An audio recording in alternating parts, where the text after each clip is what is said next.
Her husband preferred to remain a dragon, although her heart pulled her towards humanity. Believing it was safer that way, she chose a human life for her daughter away from constant threats. She admired human conveniences, their food and comfort even if her husband was against it. And watching her daughter sleep peacefully, she barely smiled, comforted by the happiness she helped create. She explained her decision to separate because she feared her dragon traits would endanger the child. He paused, thinking about her quiet burden, and had no idea how long she had carried it without complaining. What interested him was the original name of that girl. And when her real name was revealed, it became clear it had once been completely different. The mother asked him not to use it, preferring the name the girl now cherished. In her sleep, she smiled quietly, no longer holding on to the past, only to love. She gently asked him to continue caring for the girl, and in her voice, firm yet filled with restrained hope, there was confidence. He agreed without hesitation, then offered her to live with him again, promising protection under local law. He saw the prospect, offered support, gave his home or nearby land, and resolutely sought to reunite mother and daughter once more. She declined the offer, choosing distance, and asked him to hide the truth from the girl. The woman asked to keep her identity secret. She spoke calmly but firmly, restraining her emotions. Lying down, she explained the reason. Her daughter was striving for a goal, so her appearance could disrupt it.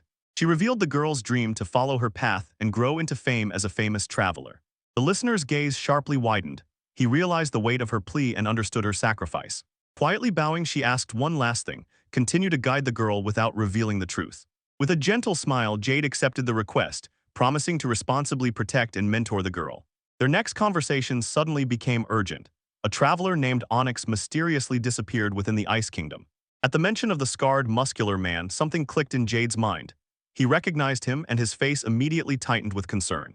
She hesitated but still confessed. 12 years ago, she met someone with that name and was not sure if it was really him. Before answering further, she paused, then began recalling the meeting that happened before her pregnancy with Durrami. While recovering from mild frostbite, she remembered boarding a train searching for medicine for treatment. This journey led her to a helpful stranger. He recognized her symptoms and offered a cure. Pure Jade, connecting the details with Kulu's story about buying the potion, was certain. The man was Onyx. Although his ultimate goal remained unknown, she recalled how he shared one important point of his plans. With a serious expression, she revealed his intention to track and tame the dangerous Medusa. Jade froze, stunned, imagining how Medusa could turn anyone to stone with a single glance. To prepare, he and his companion returned to the Sundel monarchy, arriving ahead of schedule. Despite the cheerful mood, Jade remained cautious. Even he was not beyond the reach of Medusa's magic. They devised a plan involving lava elixirs, explosives capable of melting stone, and elements of the Medusa core. Yet doubt persisted. Jade feared that Onyx's strategy had failed, and now the traveler lay petrified. Medusa's bodies were not very physically resilient. Their territory was surrounded by petrified victims, turning the place into a deadly battlefield. To avoid harming the peaceful, it was necessary to lure the creature outside, thereby significantly increasing the risk. Jade feared that Onyx might fail the plan midway, but the chance of success remained if everything was executed flawlessly.